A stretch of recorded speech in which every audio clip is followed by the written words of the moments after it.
आधार संपला. त्या बापाची आठवण, त्याचं पुण्यस्मरण, त्याची पुण्यतिथी म्हणून दोन भावंड आणि त्यांचा संपूर्ण नातवा सहित असणारा कोपनर परिवार अगदी मोठ्या अंतकरणापासून, मोठ्या आत्मीयतेपासून प्रेमाने प्रतिवर्षी ही पुण्यस्मरण सोहळा, एक दिवसीय कीर्तन सोहळा आयोजित करतात.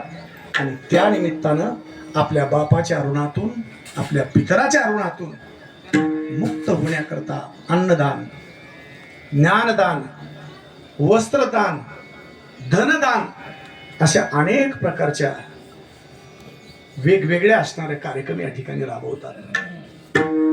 द्यावे तेवढे धन्यवाद तुम्हाला. का?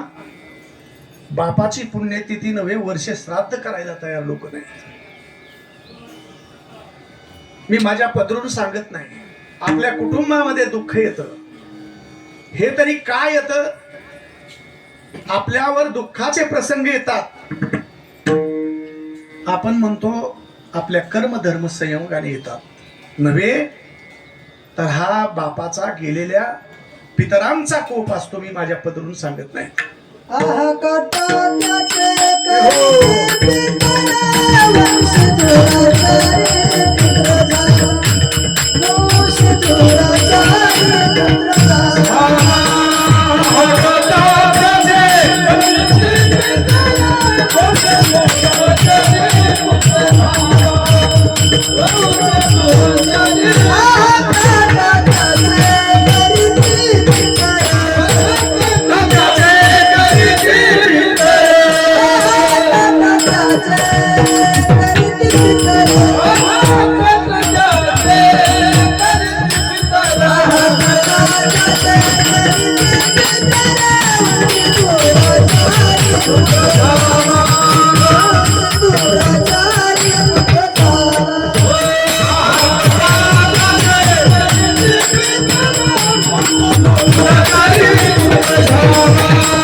पाटील महाराज, एखादं प्रमाण आवडलं ना, बसणाऱ्या व्यक्तीला माहिती आता तुम्ही घामाघूम झालेला आहे, उष्णता आहे. तुमच्याकडे तरी पाऊस पाहायला भेटतोय, आमच्याकडे पाऊस पाहायला भेटना. फक्त काही आवडलं, एखादं गाणं आवडलं, वादन आवडलं, टाळ्या वाजवत चला. टाळ्या वाजवायला काही भांडवल लागत नाही. आणि इथं नाही वाजवल्या तर तुम्हाला सांगायची गरज नाही कुठं वाजवावं लागतात. असो, मी माझ्या पदरचं सांगत नाही. महाराजांनी स्पष्ट पत्ता दिला. आपण वर्ष श्राद्ध क्रिया, पुण्यतिथी किंवा पुण्यस्मरण सोहळा नाही केला तर भांडणामध्ये माझ्या माता मावल्या मोडतात बघा, कडा कडा बोट मोडतात, त्याचं वाटोळ होईल म्हणतात. तशीच आपली गेलेली पितर ही स्वर्गावरून ज्या ठिकाणी असतील तिथून सांगतात, आहा कटा त्यांचे करीती पितर, वंशी दुराचारी पुत्र झाला, वाईट पुत्र कुळामध्ये माझ्या जन्माला आला. म्हणून वरतून ते श्राप देतात, दोष देतात, तळतळतात, हळहळतात.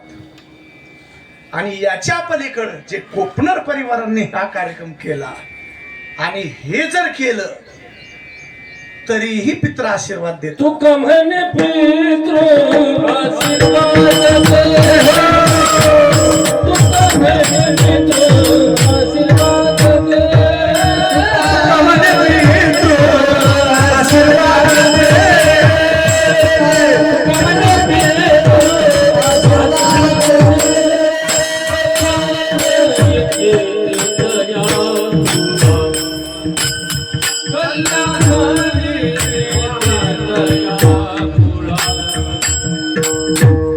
दे.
आपल्या पदरचं चाललंय का हे?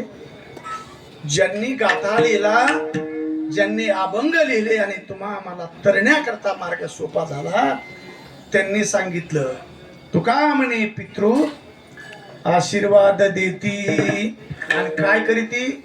कल्याण इच्छिती तया कुळा.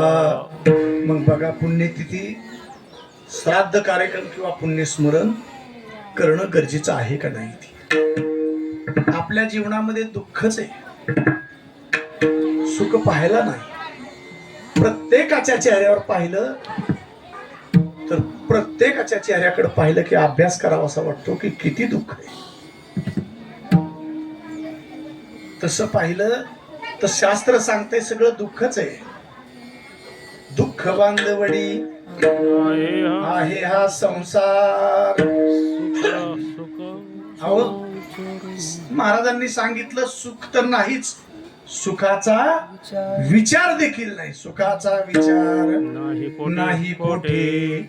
आपण फक्त सुखाच्या भासामध्ये, भास आहे आपल्याला, मी सुखी आहे, आपण सुखी नाही. आणि